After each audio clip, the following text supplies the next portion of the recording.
ketika hari ini ada orang-orang yang selalu menggaungkan child free ini tidak punya anak, pada dasarnya dia sedang menentang fitrahnya sendiri. Dia sedang menentang nalurinya sendiri. Begitu luar biasanya Islam itu memandang perkara memiliki anak, memiliki keturunan itu harusnya sepantasnya seorang muslim itu tidak boleh gitu punya pandangan child free.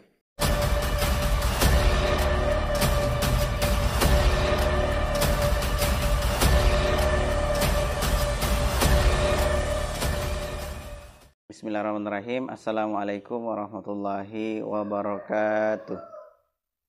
Alhamdulillah teman-teman sekalian, alhamdulillah kembali hari ini kita dipertemukan, dan kali ini saya tuh pengen sedikit merespon ya terkait dengan salah satu statement dari seorang influencer gitu ya. Influencer yang mana influencer ini itu dikenal sebagai wanita yang paling awet muda gitu ya, paling awet muda dan paling open minded. Nah, siapa lagi, dan teman-teman pasti sudah tahu ya, siapa lagi kalau bukan Mbak Gita Savitri. Jadi dia tuh punya statement bahwasanya bahwasanya tidak punya anak itu bisa bikin awet muda, karena kata dia tidak punya anak itu merupakan anti aging alami gitu. Jadi itu statement dia. Termasuk misalnya ada video singkat itu di TikTok yang saya lihat ketika dia ngomong bahwasanya punya anak itu beban gitu. Nah gitu. Jadi kita akan coba sedikit mengomentari terkait dengan itu, kita merespon, dan mungkin sedikit saya sampaikan bahwasanya saya respon ini bukan berarti saya kritik dia secara personal ya, enggak.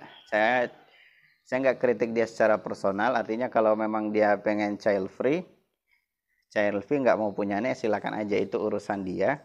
Yang kita komentari ini adalah ketika kita melihat bahwasanya dia ini bukan hanya sekedar menggaungkan child free ini untuk dirinya, enggak. Kita menangkap bahwasanya dia sering gitu ya, atau dia Mbak Gita Savitri ini selalu melakukan campaign atau atau kampanye, dan seolah mengajak yang lain juga untuk child free.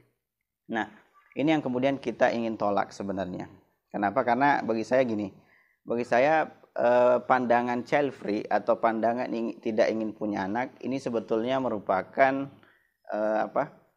merupakan pandangan yang berbahaya gitu. Kenapa berbahaya? Karena bayangin aja ya, andaikan semua orang itu di muka bumi ini child free, maka teman-teman akan bisa melihat bahwa sekitar 50 tahun atau 100 tahun yang akan datang, mungkin di dunia ini sudah tidak ada lagi yang namanya manusia. Semua manusia itu sudah pasti punah.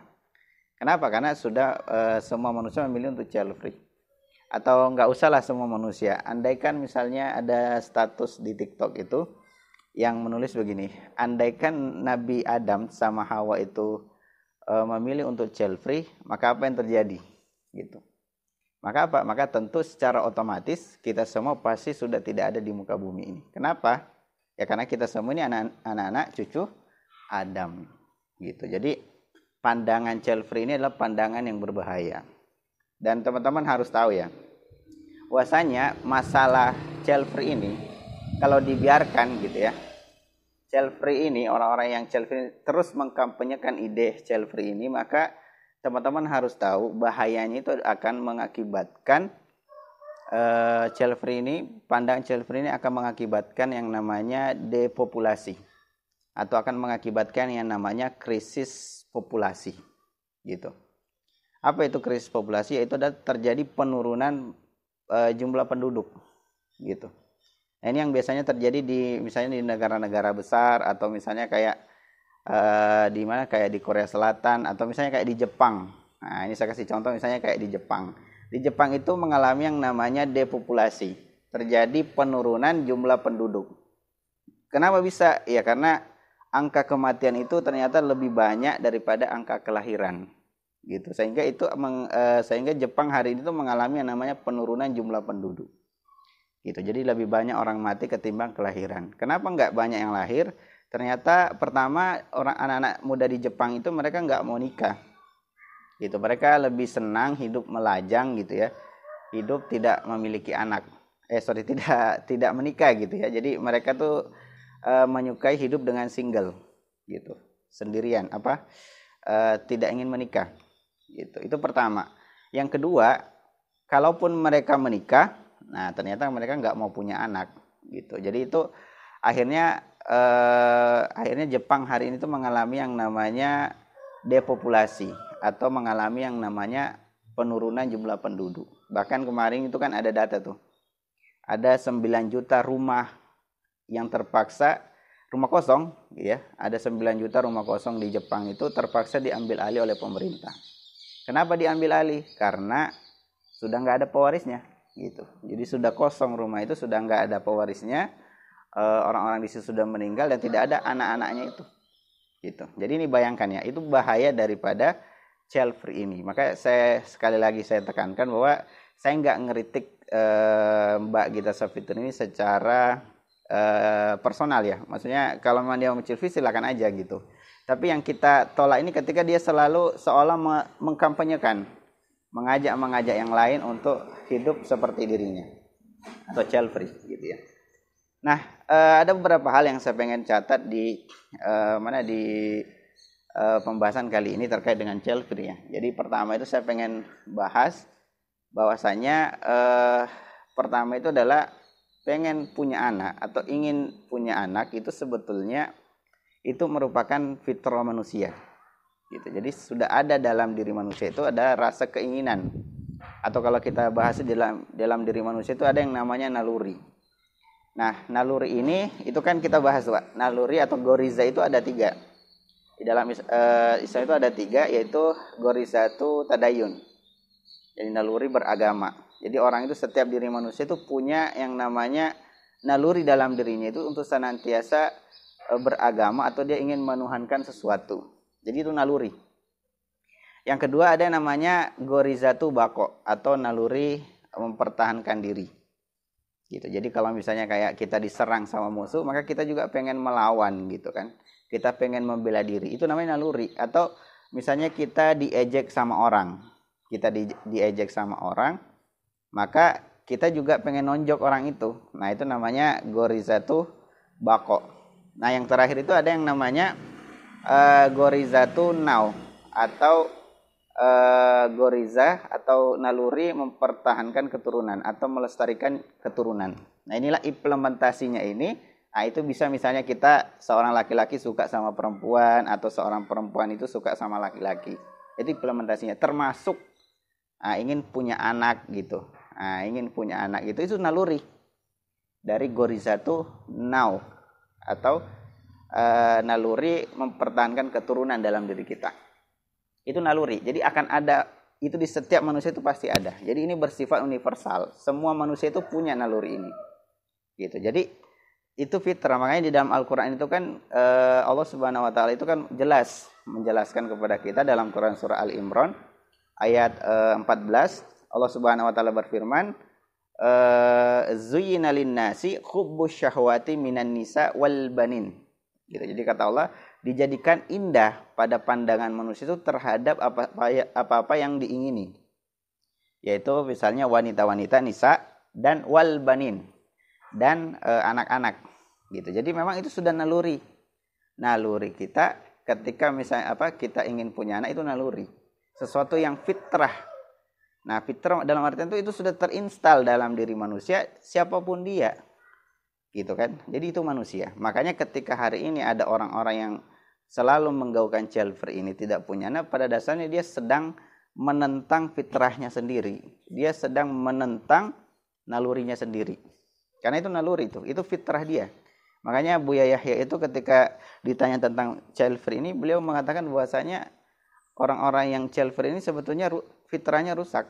Gitu. Karena itu sudah fitrah manusia, secara universal manusia itu punya naluri itu. Gitu ya. Nah, itu yang harus kita tekankan. Makanya kan jadi semua orang itu punya naluri itu. Makanya kemarin itu waktu viral nih si Mbak Gita Savitri ini, itu kan banyak tuh artis-artis yang melakukan kayak menolak gitu ya, sekalipun mungkin dengan sindiran atau gimana, tapi ada rasa untuk menolak itu kan, itu tidak sesuai dengan fitrahnya gitu. Jadi bukan orang Islam saja. Saya kayak kemarin tuh ada yang saya lihat itu ada kayak Mbak Milani Ricardo gitu ya. Ketika dia ngomong, Mbak Milani itu kan bukan orang Islam gitu kan. Dia tuh ngomong bahwasanya anak itu obat mujarab. Obat capek, obat kuat gitu ya. Jadi kalau kita misalnya pulang kerja gitu ya, lelah, kalau kita lihat senyum anak kita tuh maka magically gitu ya. Seolah itu kayak keajaiban, maka rasa capek kita tuh hilang. Gitu. Artinya apa? Itu sesuatu yang alami ya. Sesuatu yang fitrah ada dalam diri manusia. Gitu ya. Jadi itu pertama. Jadi ketika orang itu memilih child free, pada saat dia sedang menentang fitrahnya sendiri. Gitu ya. Itu pertama. Nah, yang kedua begini. Kita nih sebagai seorang muslim memandang gitu ya. Punya anak gitu ya. Kita tuh tadi kan fitrah. Fitrah itu kan universal sifatnya. Jadi siapapun dia baik dia muslim atau non muslim, maka dia pasti pengen punya anak. Atau ketika dia punya anak, dia mencintai anaknya itu. Kenapa? Karena dia merasa bahwasanya anak itu adalah sesuatu yang luar biasa yang hadir dalam hidup dia. Gitu ya, menemaninya gitu ya. Jadi sekedar istilah pelipur lara. Nah, kita ini sebagai seorang muslim harus memandang bahwasanya memiliki anak itu lebih dari itu. Bukan sekedar sebagai pelipur lara, bukan. Tapi pertama kita harus memahami bahwasanya anak itu merupakan sebuah karunia Allah gitu ya. Dan karunia Allah, dan itu merupakan amanah. Nah, gitu. Jadi itu amanah dari Allah.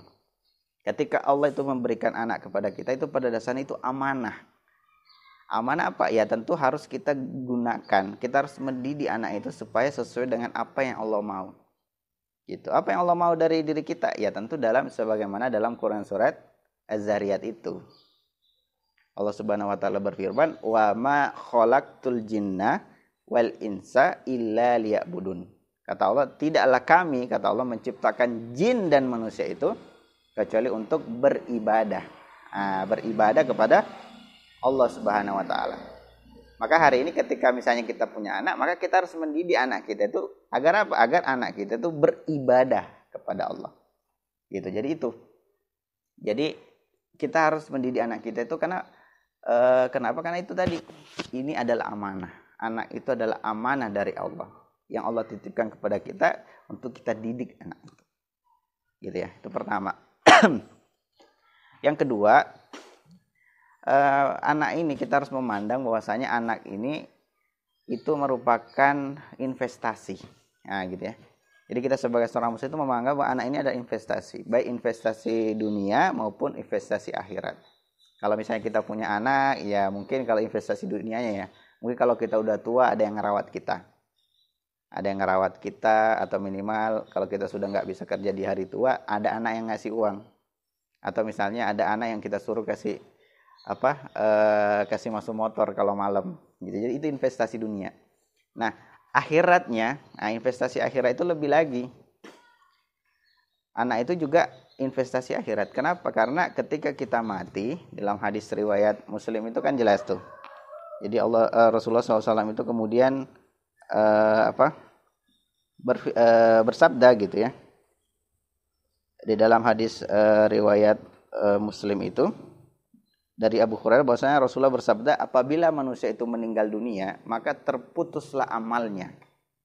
Terputus amalnya ketika kita sudah meninggal, kecuali 3 perkara, gitu ya. Ada yang namanya sedekah jariah, ilmu yang bermanfaat, dan yang terakhir itu doa anak yang soleh. Jadi doa anak yang soleh itu akan terus mengalir kepada kita sekalipun kita sudah meninggal dunia, gitu. Itu investasi kita. Jadi ketika kita wafat pun, ketika amalan-amalan kita itu sudah tidak ada gitu ya, tapi ada anak soleh yang mendoakan, itu menjadi amalan kita. Gitu. Sekalipun kita sudah wafat. Dan harus teman-teman tahu bahwa di akhirat nanti itu Allah itu mengangkat derajat. Mengangkat derajat seseorang itu salah satunya karena dia punya anak yang soleh, atau karena anaknya itu mendoakannya, gitu ya. Sebagaimana dalam hadis riwayat Ahmad itu, Rasulullah SAW bersabda, sesungguhnya Allah Subhanahu wa taala itu akan mengangkat derajat orang yang hamba yang soleh di surga. Kemudian hamba yang soleh ini kemudian berkata kepada Allah, heran gitu ya. Wahai Rabb, bagaimana hal ini bisa terjadi padaku gitu. Maka kata Allah, hal itu dikarenakan doa yang dipanjatkan anakmu agar kesalahanmu itu diampuni. Gitu. Jadi itu luar biasa ya. Jadi kita sebagai seorang muslim ya harus memandang bahwasanya anak itu adalah investasi, baik itu investasi dunia maupun investasi akhirat kita. Gitu ya. Nah, itu yang teman-teman harus paham, itu yang harus kita pahami sebagai seorang muslim. Tentu kita tuh dengan menyadari bahwasanya begitu luar biasanya Islam itu memandang perkara memiliki anak, memiliki keturunan itu harusnya sepantasnya seorang muslim itu tidak boleh gitu punya pandangan child free. Tidak boleh gitu ya. Kenapa? Karena kita menyadari itu terkait dengan pentingnya anak itu. Gitu ya. Nah, itu mungkin itu. Mungkin itu sedikit dari saya. Mudah-mudahan bermanfaat. Sekian. Assalamualaikum warahmatullahi wabarakatuh.